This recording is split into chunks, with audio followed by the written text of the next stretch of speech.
Welcome to Savage Minds. I'm your host, Julian Vigo. Today's guest is Lawrence Wilkerson, who served 31 years in the U.S. Army before retiring in 1997.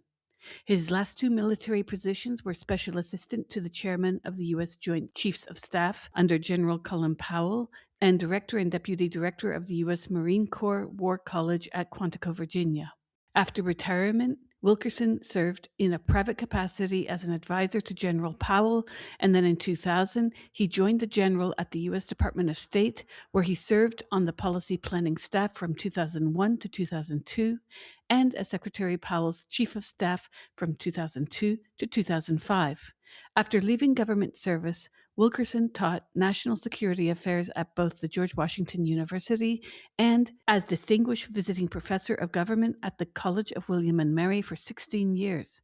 Since 2021, he has served as a Senior Fellow at the Eisenhower Media Network, and he also serves as an advisor to the Military Religious Freedom Foundation, to the Baskerville Institute, and to American Progress, the movement to achieve a constitutional amendment to reverse the USSC decision to treat money as free speech and thus pollute the U.S. political process with billions of dollars of dark money. I welcome Lawrence Wilkerson to Savage Minds. One thing we don't do enough of on this show, but I'd say it's a feature around many shows, not just in legacy media, but also podcasts, is to ignore some of the expertise of those in the military and some of the experiences that might lend more clarity to the situations that we're about to discuss. I would like to begin with your 31-year career in the Army. Which specific experience most significantly shaped your view of American statecraft?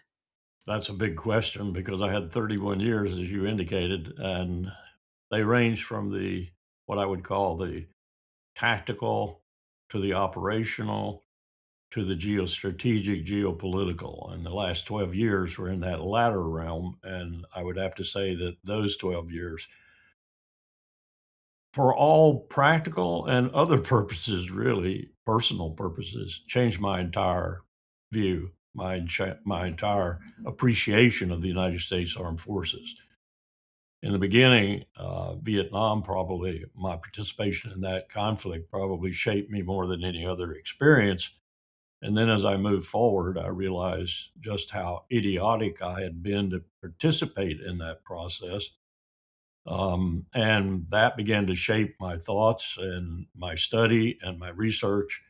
And then as I rose higher and higher in the power structure in America, I began to realize that we were really a force as much for evil and danger in the world as we were a force for good. And then as I progressed through even higher realms, and after I left the State Department, I realized that latter had become our major force in the world. That is to say, not positive, but negative.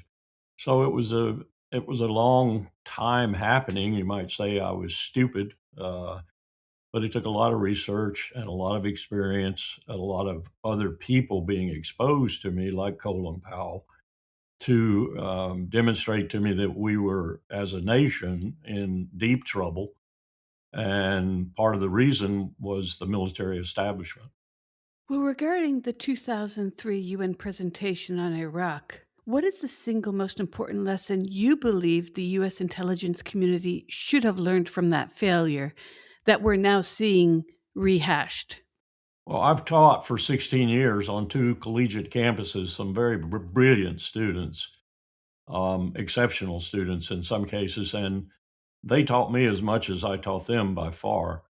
Doing case studies with primary sources, that is to say, the actual documents that the largely powerful people in the US government exchanged with one another while these decisions were being made. And that taught me a lot about the national security decision making process in my country, which is essentially a statutory process that is malused often by people who don't even know the statutory process. Case in point, right now, it's happening worse than I've ever seen it happen.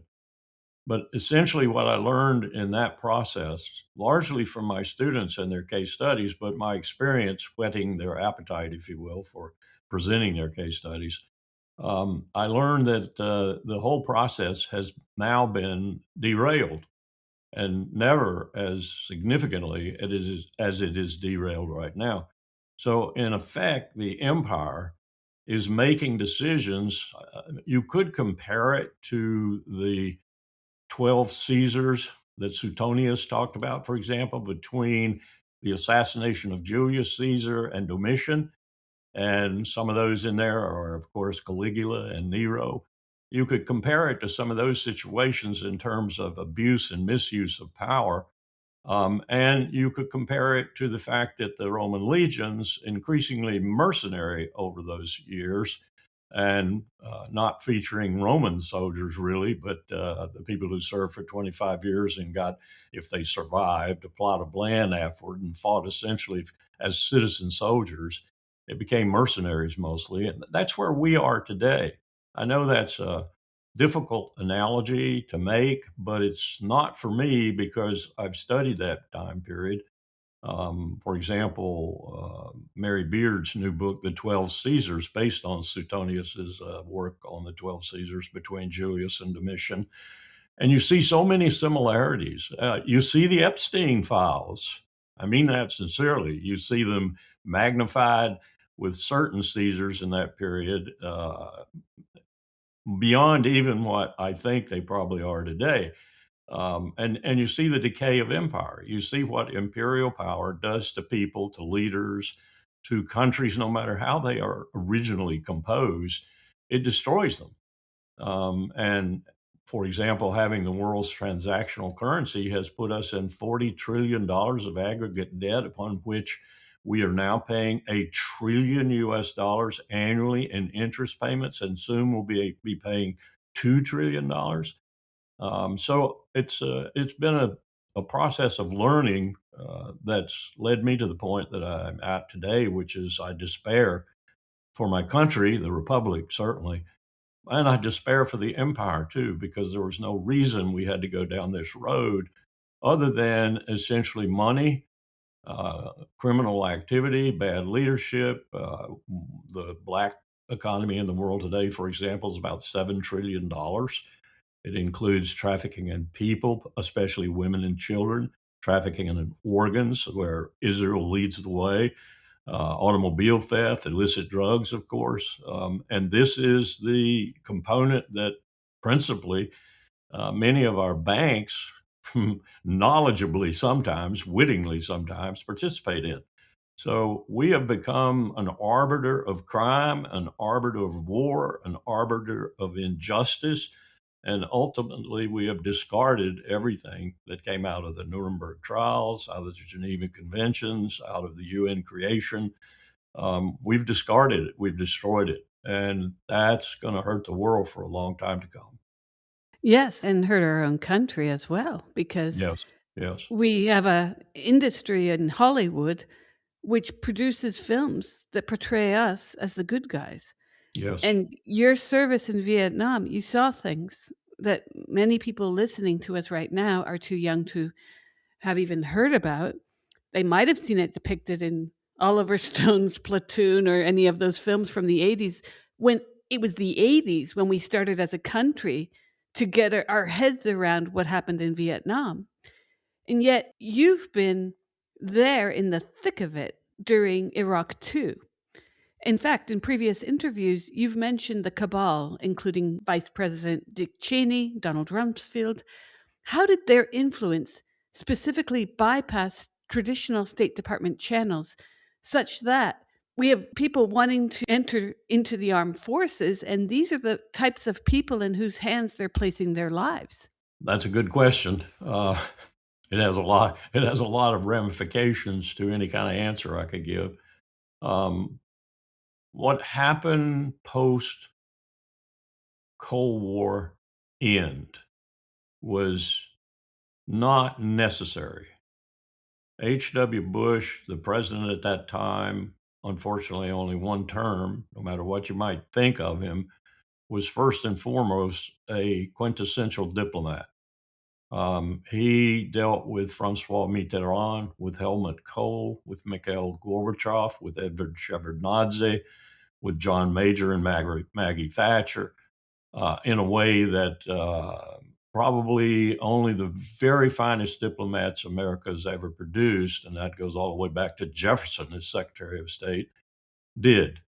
And I watched him closely. I watched him through Powell's eyes and through my own eyes, sitting beside Powell when he was chairman of the Joint Chiefs of Staff. And no matter how you might criticize H.W. Bush, it would be very difficult to criticize his adherence to, dependence on even, and duty toward the statutory decision-making system that Congress had designed in 1948 in the National Security Act.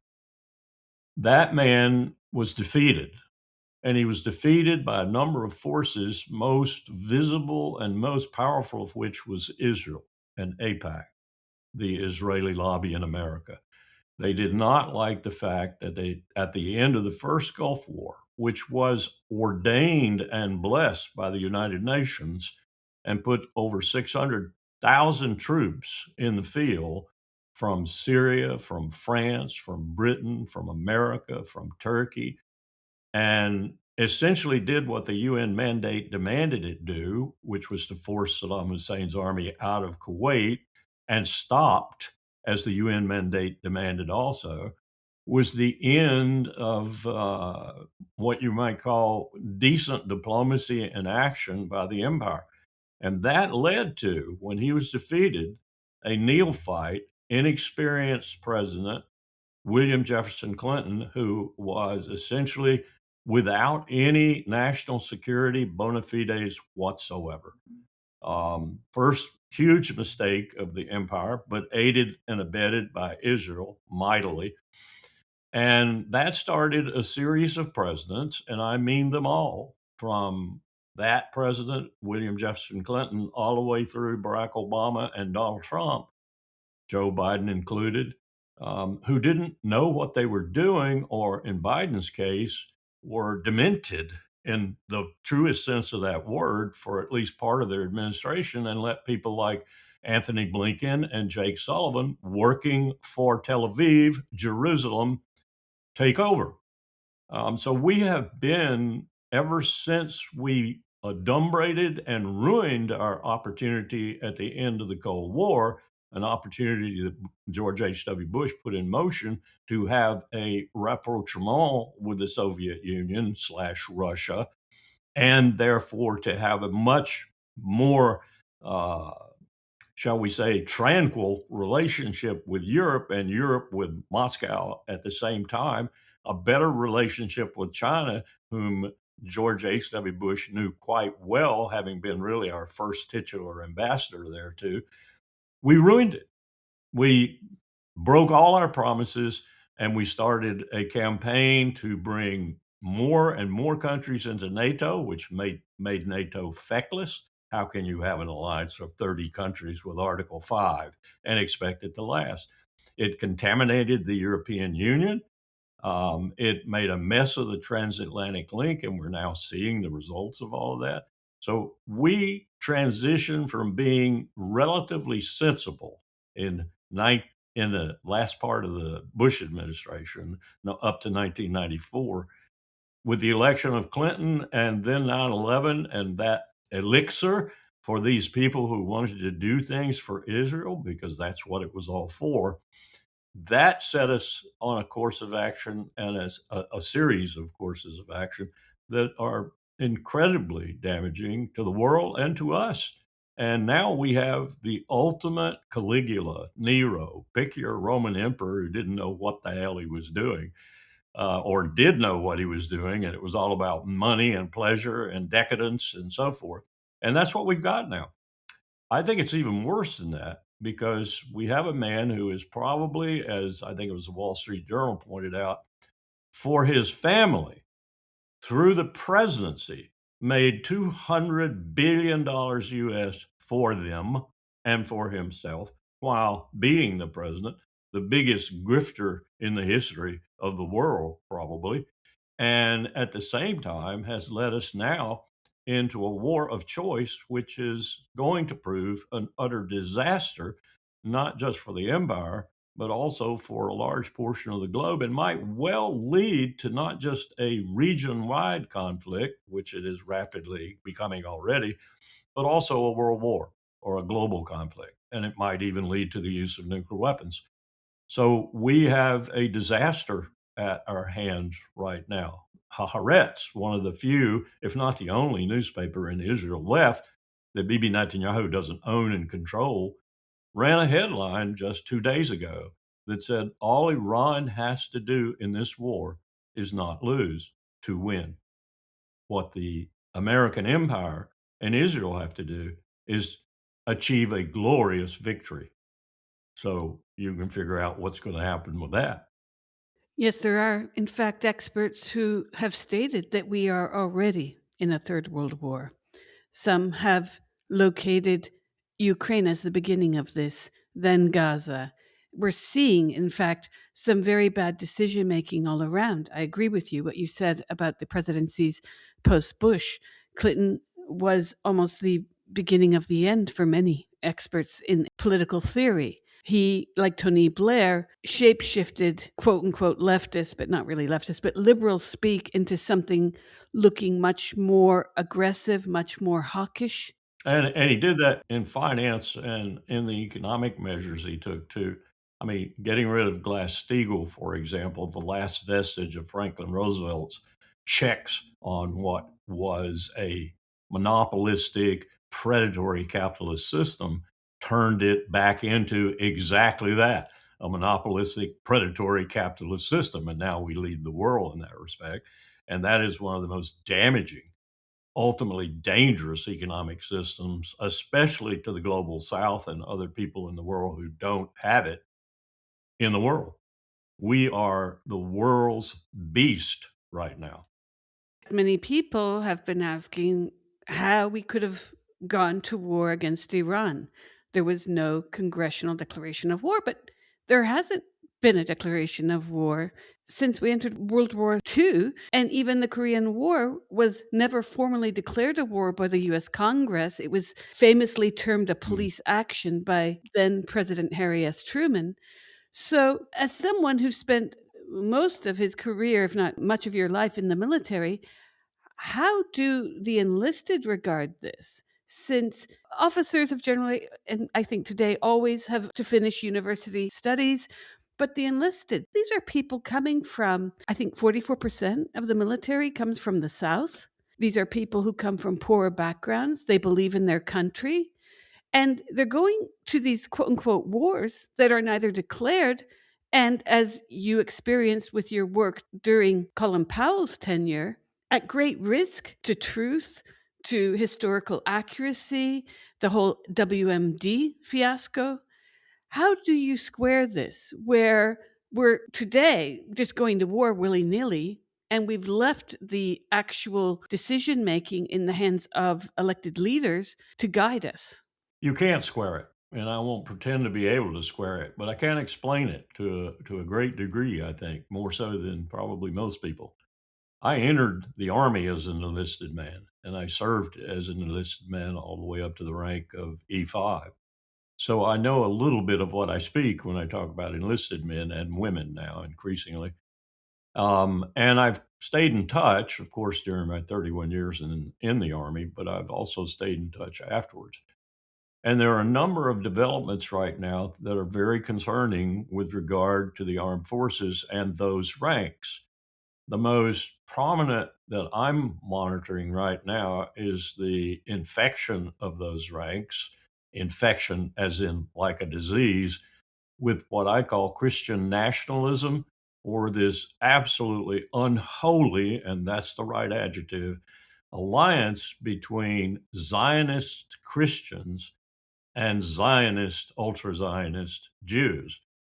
That alliance has put together, for example, groups like preacher John Hagee out of Dallas, Texas, or the environs, a very wealthy man from what he's done too. Uh, Christians United for Israel, which spends millions of dollars every year that it raises amongst Americans who are sympathetic with Israel to West Bank settlers who are now murdering Palestinians almost on a scale like Bibi Netanyahu was and still is, as a matter of fact, murdering them in Gaza. So you have a lot of the lower ranks now in the military who are infected with this Christian Zionism. And that's been a very, very carefully modulated and enhanced position, if you will, by Pete Hegseth, the present Secretary of Defense / War. What happens now is so blatant that we're monitoring him having prayer meetings in the Pentagon. We're monitoring him having a center of the Pentagon courtyard, where I never thought I would see something like this, feature Franklin Graham, one of the most zealot like preachers in this business, talking to Pentagon civilians and uniformed personnel, including enlisted men and women, and telling them, for example, quoting from the Old Testament, that they have a right. God has blessed them killing men, women, and children if it's necessary and if God tells them to. And we now are monitoring communications out in the war zone, if you will, in Bahrain and Qatar and Saudi Arabia, in ships at sea and other places, conversations that reflect these kinds of beliefs in the very battalions and on board the ships that are engaged in this conflict, where commanders come in and say, you're doing this for God, you're doing this for Jesus. Your loyalty is to Jesus. You're attacking for Jesus. You're going to bring about the rapture. You're going to bring about the end times. And Hegseth has used this as a way of recruiting in places like West Virginia, the interior of Oklahoma, the interior of Maine, Alabama, South Carolina, and so forth. And it's increased his recruiting ability because he is attracting these people from these sects of Christianity that are absolute zealots. So that's one of the problems that's going on with the enlisted ranks. But he's also working on the flag ranks, that is, the admirals and the generals. He's discarding those people like the Navy 3-star he just fired from being director of the Joint Staff and, quote, sent back to the fleet, unquote, as he put it. He's getting rid of flags that either won't go along with this sort of belief or actually are ardently a part of it in terms of the prayer meetings. He's having a prayer meeting today in the Pentagon. And the idea that the Secretary of Defense can send out an invitation to a prayer meeting and then claim, as Hegseth does, that this is not mandatory, this is not a violation of the Constitution, is preposterous, utterly preposterous. The moment that he puts his name with that notice of a prayer meeting in the Pentagon, it is in the chain of command. There's no doubt about that. Anybody, even those who don't know the military that well, should understand that. So a lot of poisonous things are happening within the ranks of the military. And what I'm worried about most with that regard, I'm worried about them being used in a war like this against Iran, which turns into a religious war, almost a crusade. And Trump's language, even the title, Epic Fury, adds to that, makes it even more so. But what I'm worried about most of all for my own country, besides that unneeded war, is the fact that he's going to turn this on the United States. He's going to use ICE, Homeland Security Department. He's going to use the brutal forces, the brown shirts, I call them, to reflect what they really are, like Hitler's brown shirts. And he's going to use this military that's been turned around, so to speak, for an insurrection, for civil war, for a takeover of the government or whatever in our own country. And I think he's probably going to cancel the midterm elections ultimately. And we're going to see what happens then. We might well break out into civil war at that point if he does, in fact, do that overtly.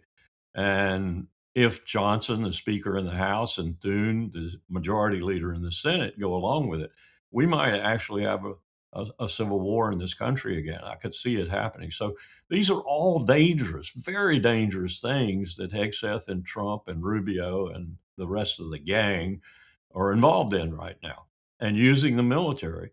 I've said this a number of times. If you reflect on the January incident where, at the end of his first term, Trump almost pulled off a quiet coup d'etat. I've said that didn't fail because our system held. That failed, and they know it because they were incompetent. They will not make that mistake again. They will have sufficient amount of military force on their side supportive of the coup, and that's the essential ingredient. You must have the state's hold on power on your side, and this time it'll be successful or break out in a civil war. A big danger right now, a huge danger, which most Americans have no sensation of. You have discussed illegal wars and international law, stating that modern American conflicts often violate our own Constitution and international law.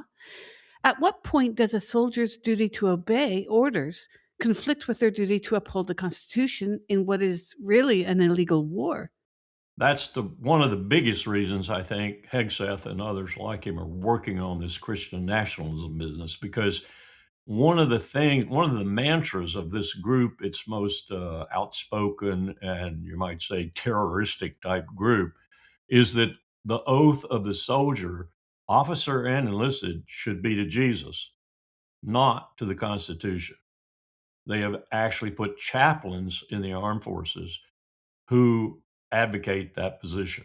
Your oath soldier, Marine, sailor, whatever it might be, your oath should be to Jesus, not to the Constitution. So they're trying to undermine the Constitution using religion as a tool to do so. The other side of that, though, is the fact that we have a supine legislative branch.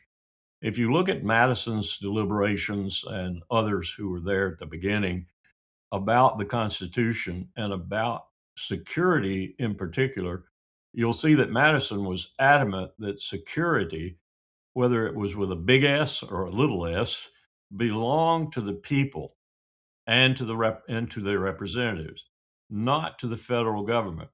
Security only belonged to the federal government if it were a visible, discernible, definable outside threat, that is to say, foreign threat. That Jefferson was the one who put through the Insurrection Act is kind of laughable because he was absolutely opposed to that sort of thing. Adams would have been a better one to have put it through.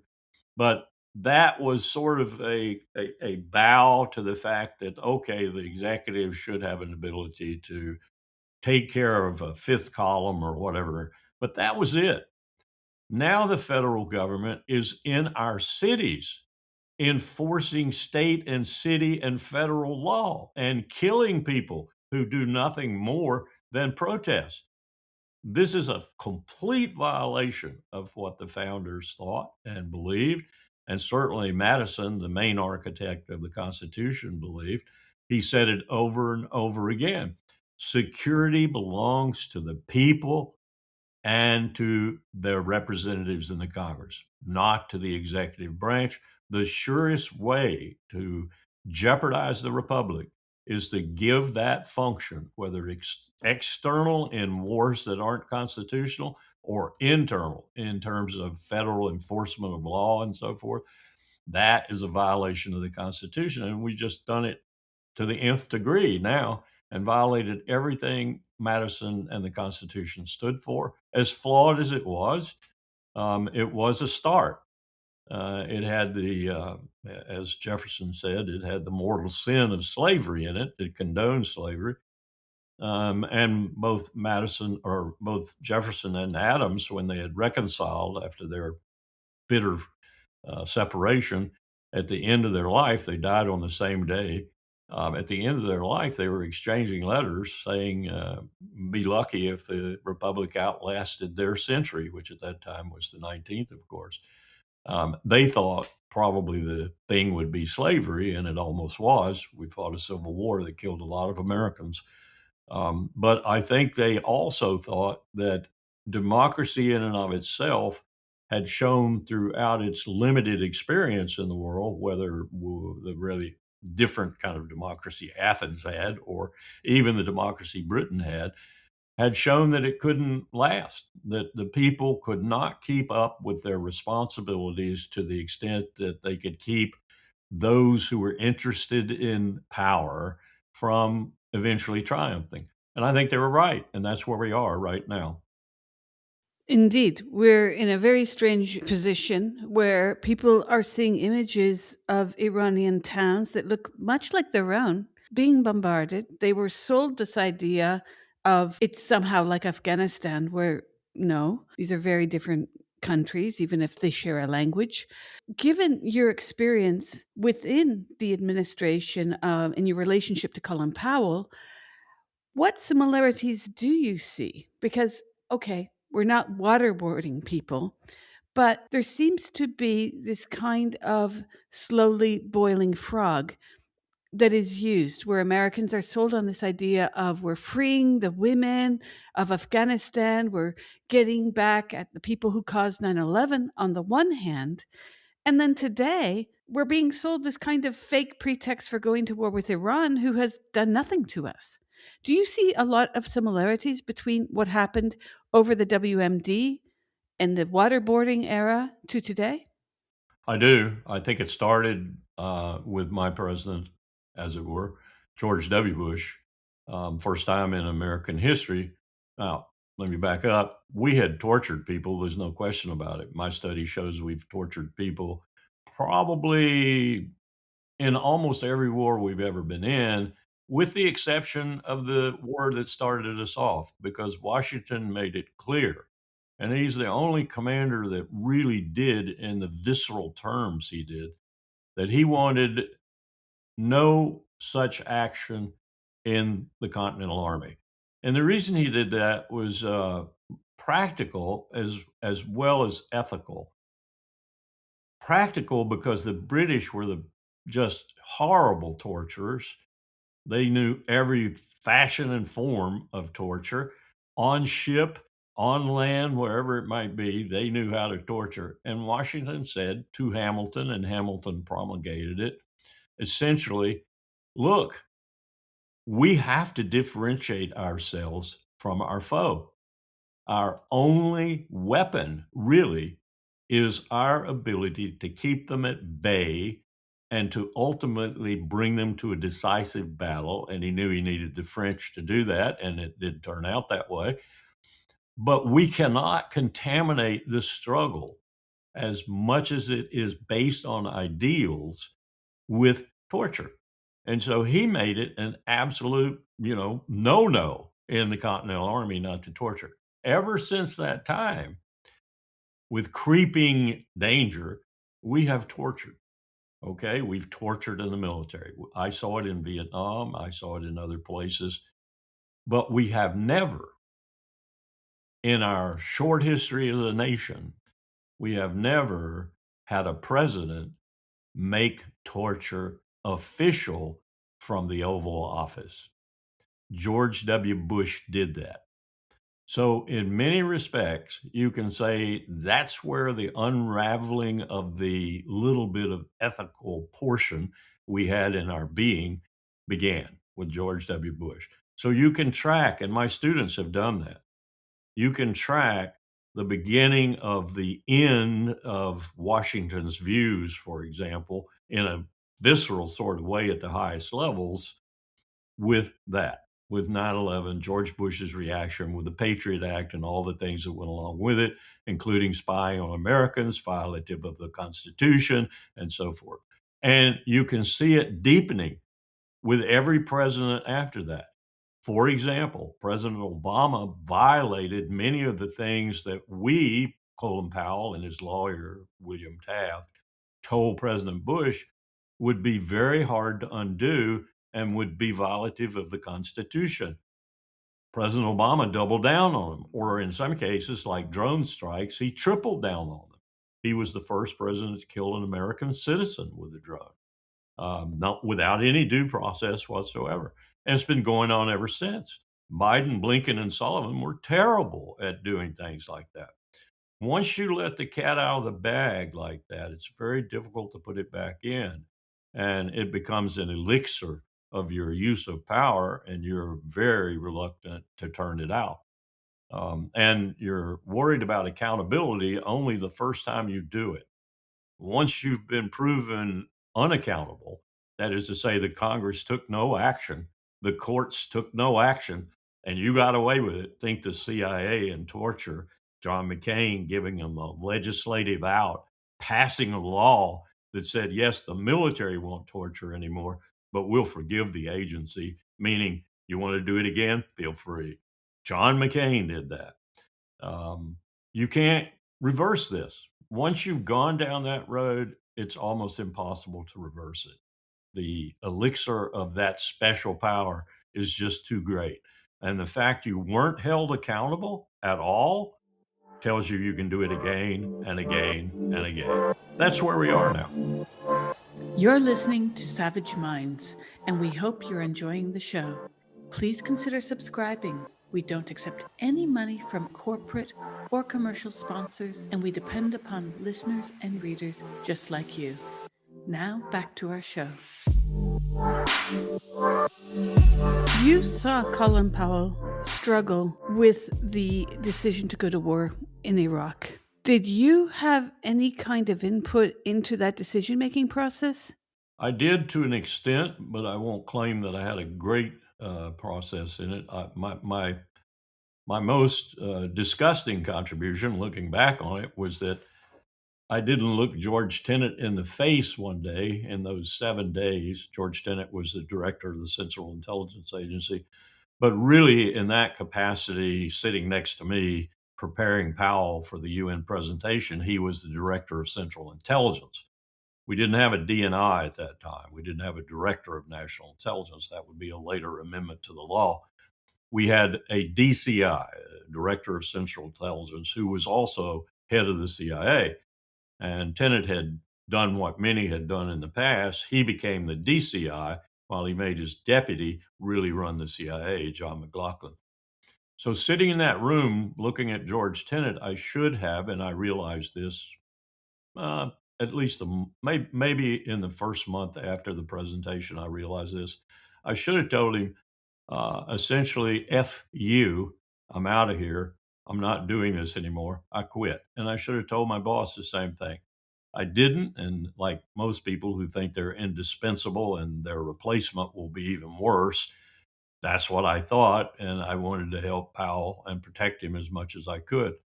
Most people don't know this, but about midway in the process of preparing that presentation, I had a source in the Knight Ridder McClatchy chain of newspapers, which, if you know anything about that time period, you know was the only chain of newspapers in America that got it right.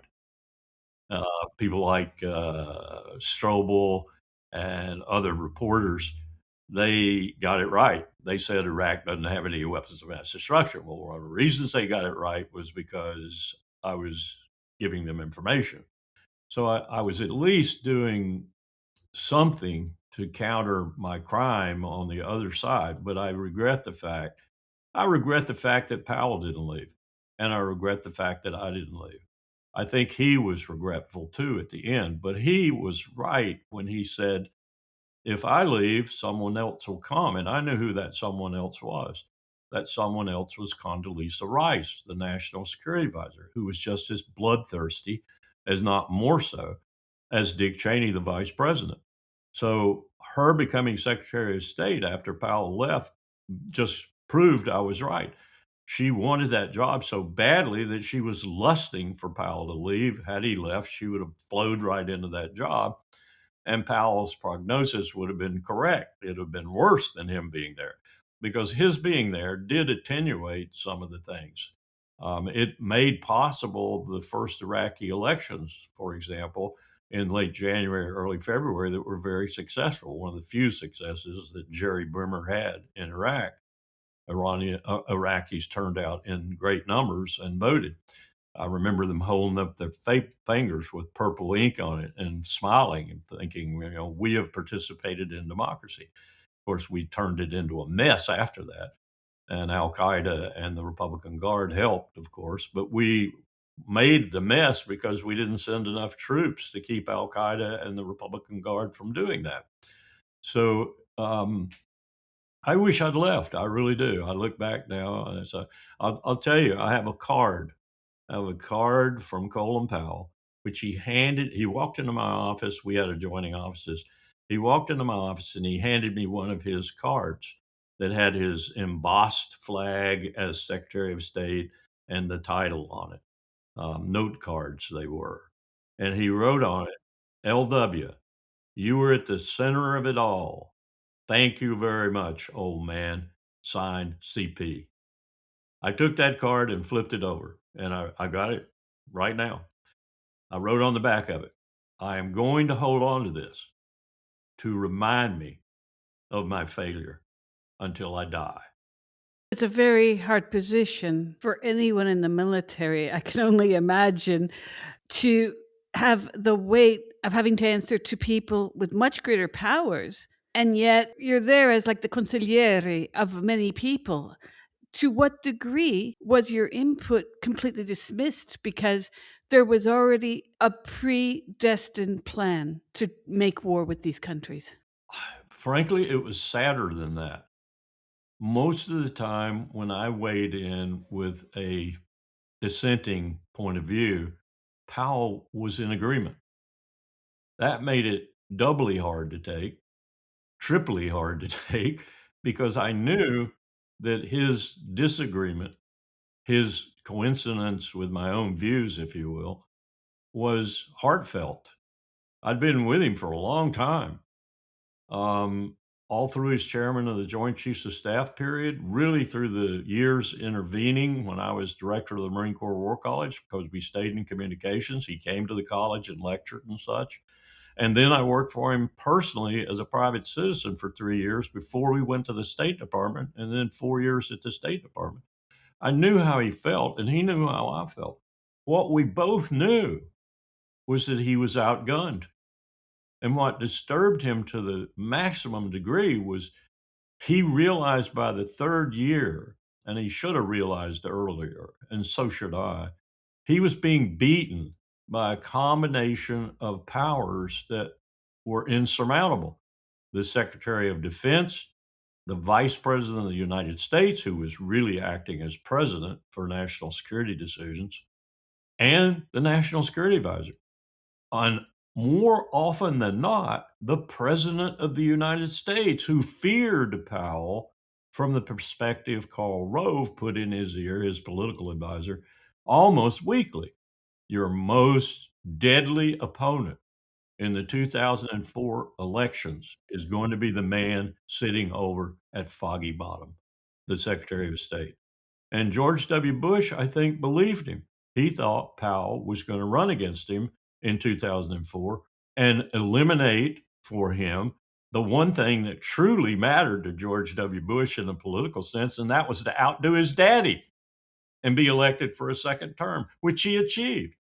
And Powell had no intention of running for public office, none whatsoever. But you can't convince a sitting president that the most popular man in America, polls only slightly below Mother Teresa, is not going to be a political opponent. So that soured their relationship. And he increasingly began to understand he couldn't win.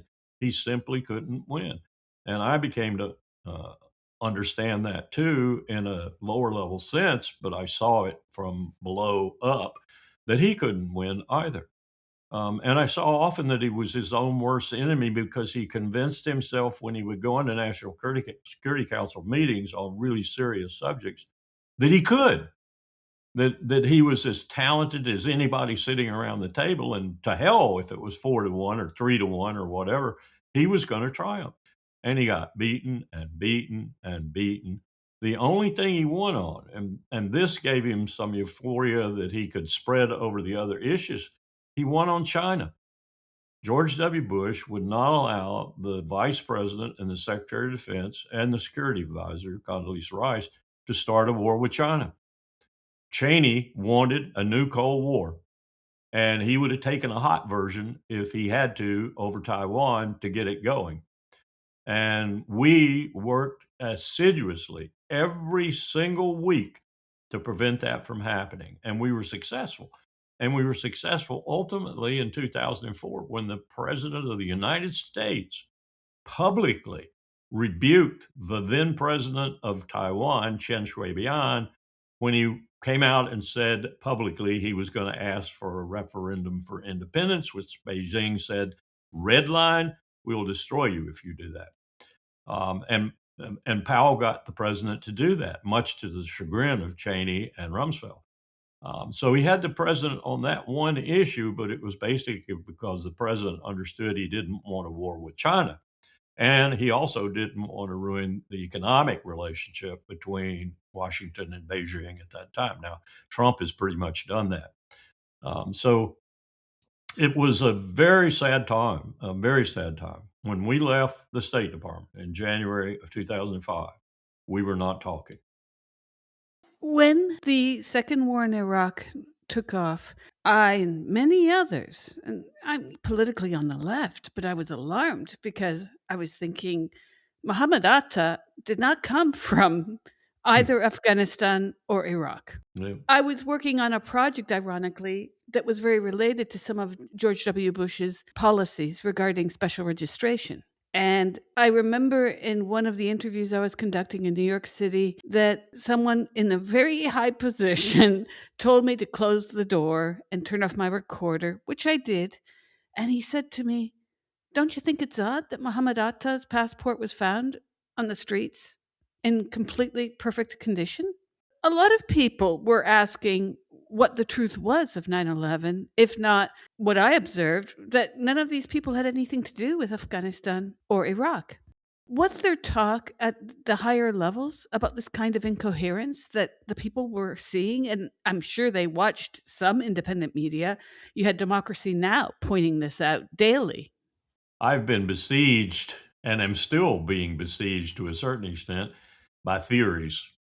I've had everything from a coterie of the world's best physicists come to me and tell me there is no way that 9/11 occurred the way we said it occurred, to people who have reliably told me in confidence that they know Israel knew all about 9/11. No matter how it happened, they knew all about it and were instrumental in it happening.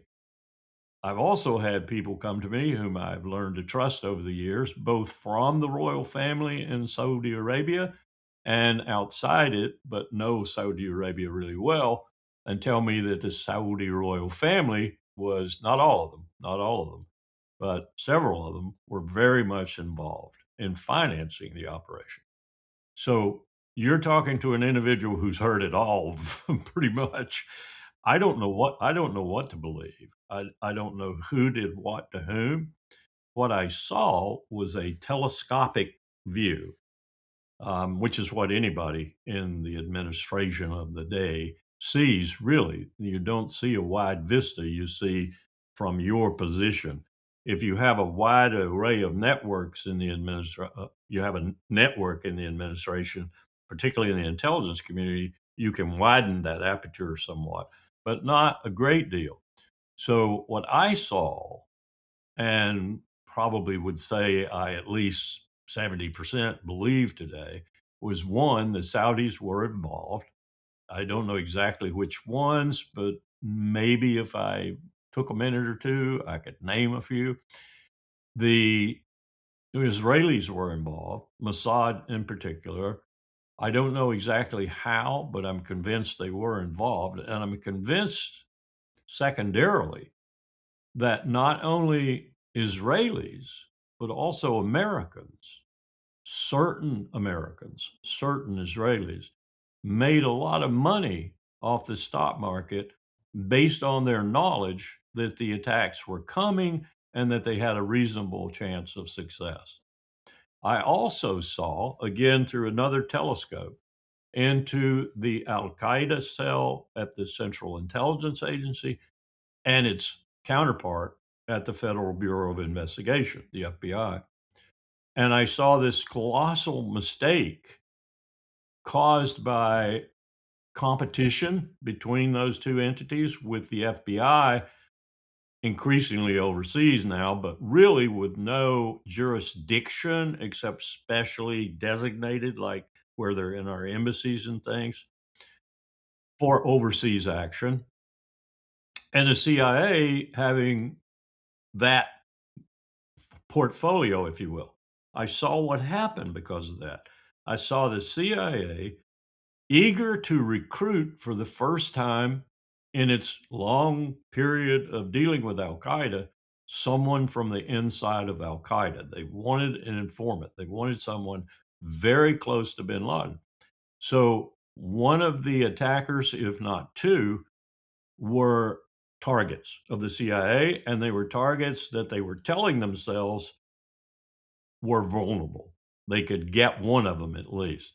And so when they passed through the United States headed for Southeast Asia, the CIA did not alert the FBI to that passage and to the purpose and the meeting in Southeast Asia because they were afraid if they alerted the FBI would, while they were on domestic soil, arrest them. So those people were able to complete the meeting and ultimately complete the attack. And one of the things that really brought that home to me was one of the people whom I became somewhat close with at the CIA during preparing Powell for the 5 February presentation told me that the moment George Tenet saw the list, he was in the room. The moment George Tenet saw the list of the 19 terrorists that flew the airplanes and actually pulled it off, the first expression George Tenet made was, "Oh my God, he's there." And what he meant by that, the individual explained to me, was the person they were trying to turn and make an informant was one of the attackers. And Tenet feared that because he feared that would get out. It did get out, but it didn't get out anywhere past the usual characters. And, the, "Oh man, we made a mistake. We really made a mistake. We should have told the FBI," because had they taken that guy at that point, they might have broken up the continuity of the attack at a minimum. And secondarily, they might have got through decent interrogation, not torture, of that individual, the details of the attack. Because this, when he passed through the United States, was some time before the attack. So that was the bureaucratic, competitive nature era that we made that I saw up close and personal. But I've heard so many stories now, I frankly don't know what to believe. Yeah, me too. I've even tuned into Tucker Carlson's excellent series on this. I'll tell you this too. I've been thoroughly with all my students, not all of them, but many of them chose this case study with students on 2 campuses, actually 3 campuses, because I did it a little bit with my Marines when I was director of the Marine Corps War College. The Kennedy assassination. And I only thing I can say about it now is I know positively, without a doubt in my head, that the Warren Commission was a setup. They did not want to find the real killer, that Lee Harvey Oswald never fired a single round at President John F. Kennedy, that there were at least 2 shooters, possibly 3, that the round that really killed John F. Kennedy was a military round designed for assassinations, not a round coming out of that weapon that Lee Harvey Oswald allegedly fired, and all manner of other things I have learned. I know, matter of fact, I know positively that John F. Kennedy was not assassinated by Lee Harvey Oswald. Wow. So it seems that the deep state has been around much longer than we would like to even admit, You because here bet. we have a president who campaigned going against the deep state. And he seemed to be getting there in the first 6 weeks a little bit when you start to address issues of gender ideology and the sterilization of children. And okay, great. But as soon as Israel came into the frame, no. Yes. This makes me wonder if you believe that the American government is compromised by the state of Israel. Many people are, in fact, saying that they are the ones directing the operations in Iran. And what is the extent of APEC influencing America's foreign policy, and how deep and historical is this nexus? In effect, is the USA occupied? I think one is showing total ignorance or complete complicity if one denies that right now, at this moment, and I could say all the way up from 2004, when Arik Sharon, then prime minister, the one break in Bibi Netanyahu's prime ministership, was in the Oval Office, and George W. Bush looked at him and said, essentially, the peace process has failed. For 40 plus years, it's failed. The two state solution is dead. The Middle East peace plan is dead. And Sharon said, well, Mr. President, where would you like to go? And George W. Bush said, over to you. It's yours now. Ever since that time, this relationship, which was poisonous all along, but could be checked and was checked by presidents as disparate as Richard Nixon, Ronald Reagan, and H.W. Bush, the last one to do it, which is why Israel campaigned against him and got him beaten, because he forced them into the Oslo process. He made them go into the Oslo process. Bill Clinton then screwed it up. Ehud Barak screwed it up with Bill Clinton, and I'm convinced both of them were being blackmailed by Mossad with regard to Epstein, that was the real deal breaker there. So you're looking at a contamination that has proceeded apace ever since the man who engineered, yes, there's even an Israeli-made video about this, outlawed in Israel, of course, about how Bibi Netanyahu, in his riotous campaigning, worked up the settlers to the point where one of them assassinated Yitzhak Rabin and essentially ended the Labor Party. That was Netanyahu's big act to get into big-time Israeli politics. So he's been a contaminative creature all along and an evil man all along. He's showing that to the world now in Gaza, the West Bank, Lebanon, and elsewhere. And yes, we have become utterly wedded to him, to the tune that the chief of staff, the gatekeeper for Donald Trump, is working for Bibi Netanyahu as much as she is working for Donald Trump. I don't say that lightly. I say that because I'm utterly convinced of it. And there are a number of other people in the administration who are also working for Bibi Netanyahu, like the director of the CIA. So we are trapped now. We're trapped by Epstein and Trump's attention getting maneuver, the war, to get our attention off of Epstein. And that's a Mossad product too. And we're trapped by his allegiance to Bibi Netanyahu, a man whom I think he personally detests, actually. But his allegiance is there because of Miriam Adelson and others like hers, billions of dollars going to his campaigns and into his personal coffers. And And his I legal must add, defense as well. yes, and into Jared Kushner's coffers. I mean, Kushner is making himself so wealthy that one would think jail would be the most likely location for him post administration. But I know we don't do accountability. We do not do accountability. Jared Kushner will sail off into the sun with hundreds of millions, if not billions of dollars. Yes, that entire family. Well, not just them. I mean, look at what's happened with the Clintons and that testimony recently Yes. over Epstein. And it's almost as if Ronald Reagan's I do not recall, which he said how many hundreds of times during the Iran Contra hearings, has become a template for the get out of jail card. Yes. And in the case of Reagan, it may have been true. There were many indications to suggest that. In the case of Biden, that would be the case. Now we're seeing that rinsed and repeated. And it makes me wonder because we're in a point of our history where I've never seen so many conflicts. We just kidnapped a president. We pirated a ship in the North Atlantic. And if you recall, 5 years ago, our administration then was critiquing the Somali pirates. But what really is the difference? We almost took Greenland, and I think we are going to take Cuba. It looks like that. Well, we're certainly devastating the lives of people on that island. Yeah. So, at what point does a war budget become too high a cost monetarily in lives lost on both sides and in terms of the loss of face. Is there an identifiable framework to establish these costs? There is, and it's there, and you can look at it. It comes from a number of different places, but it is remarkably similar in terms of the actual dollars we're spending and in terms of the damage we're doing. You can go to the Cost of War Project at Brown University. You can go to other people like the Eisenhower Media Network, of which I'm a fellow.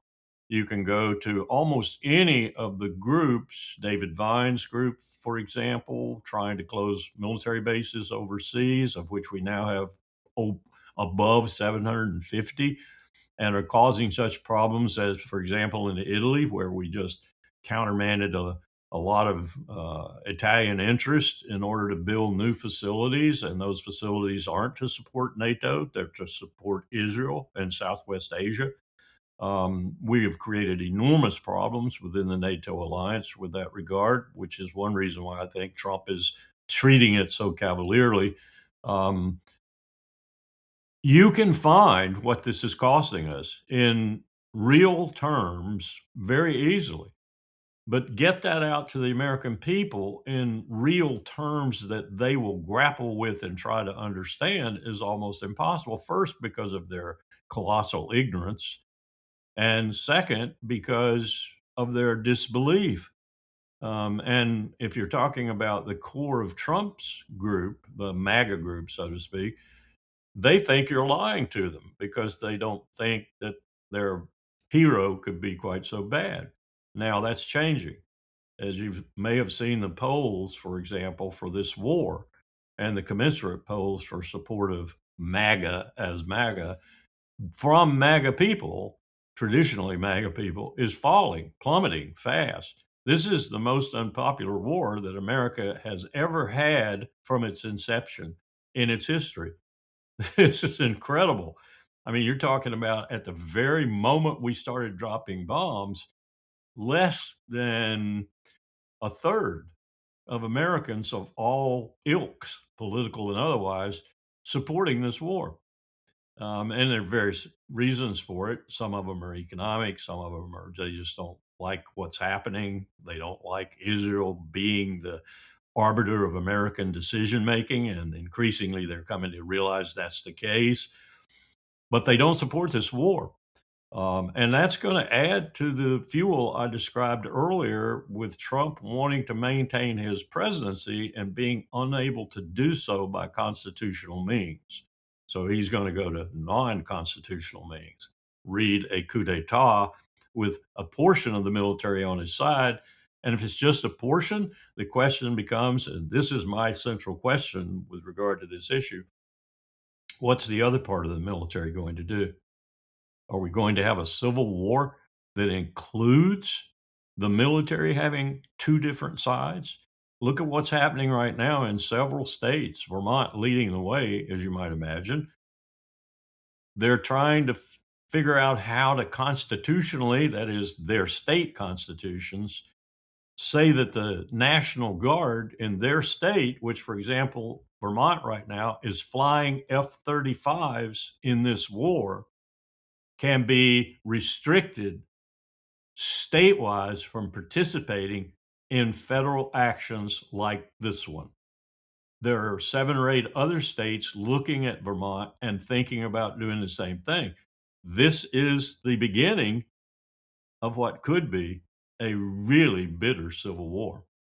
I've been seeing all the signs of a civil war in the US for some time, not least of which is the excessive numbers of mass shootings. Yes, And I don't think these are coincidental. And as you probably know, some of these mass shootings happened at the hands of former soldiers, of veterans, yes. because they return from these wars and they are not treated like we see in a George Cukor film. It is opposite day. Yeah, what happens overseas always comes home. Lately, say beginning with Afghanistan and then Iraq, it has come home with a vengeance. Violence is perpetual, it's infectious, and it doesn't go away just because you left the war zone. We've always had that problem, but we've managed it fairly well. We haven't managed it fairly well for the veterans in many cases. They become basket cases because of what they do. We didn't even know about post-traumatic stress. We thought it was cowardice, combat fatigue and that sort of thing. But we have never dealt with that very well. What we've done is shoved it under the rug and ignored it or treated it very badly. Now it's coming back in such proportions because look at what we've been. For the past 30 years, we've been at freaking war. As I wrote you, I was in the Army and I signed up out of a series of reasons. I was also on my own trying to make it through school. I ended up in some of the training you did. I was in airborne school, summer of 1985. Every Mhm. morning, we were awoken at 5 a.m. with the song Born in the USA playing. And this is a protest song by Bruce Springsteen that harshly critiques the abandonment of Vietnam veterans and the decline of the American working class. Despite the song's lyrics, all my black hats heard was a patriotic song. We were outside, Yep. first day, mess hall, up, I don't know if you must have gone to Fort Benning, right? Up Cardiac Hill, and a lot of us fell out of the formation to vomit because we had no idea they were feeding us to follow that with a very, very long run and a very fast run. And when I think of that summer, it was one of the best summers of my life. I had, my head of the battalion was Colonel Leonard Scott, who is very well known in Hollywood because he wrote a lot of screenplays for Hollywood. And he pulled me by my buckles at the back of my BDUs and said, Charlie Mike, which was one of the titles of his books. Charlie Mike, continue mission, right? And I fell back into the formation. I did the run, learned my lesson the next day to not eat much at the mess hall at 5 in the morning. And I think to all my comrades in my stick, in my platoon, were a lot of West Point cadets that summer. And it Yeah. was like, such a beautiful time. And I think what happened to a lot of these people that I never again saw? Because the way that our country has taken up arms against other countries, or as what happened post 9/11, remember the term blowback? And this was a sign of the times that not only have we hundreds of military operations around the world and bases, but we've been funding covert groups. I was in Nicaragua when the Contras were shooting at my bus one day. We have funded some of the most heinous groups, all in the name of keeping communism away. Or what was that famous quote by Ronald Reagan? Laredo, Texas is only a 1 day drive from Managua, Nicaragua. That was it, right? So you spent 31 years in the military, in the army. You too went to airborne school. Are there times that you just miss the camaraderie without the messy political situation that is part and parcel, unfortunately, of being in the military? As my French friends would say, bien sûr, mon ami. Absolutely, I miss it. But I also realized that a lot of that was part of the propaganda, part of the empire's way of, and I don't mean that the officers and NCOs were complicit. I mean that they were just, as a command chief master sergeant of the Air Force recently said to me, brainwashed. Not necessarily intentionally by their leadership, but certainly ultimately by the whole concept of it. We were brainwashed. And to a certain extent, I think whether you're a Roman serving for 25 years to get your 40 acres and knowing that your chance of surviving those 25 years were slim, or you're a German in the Wehrmacht, even in the Schutzstaffel, the SS in 1938, 39, and later, you feel this kind of loyalty and patriotism because it's ingrained in the human soul, really, with the Westphalian state system and such. And I dare say it probably was with the monarchical system that preceded it, where kings and princes sent you to the battle.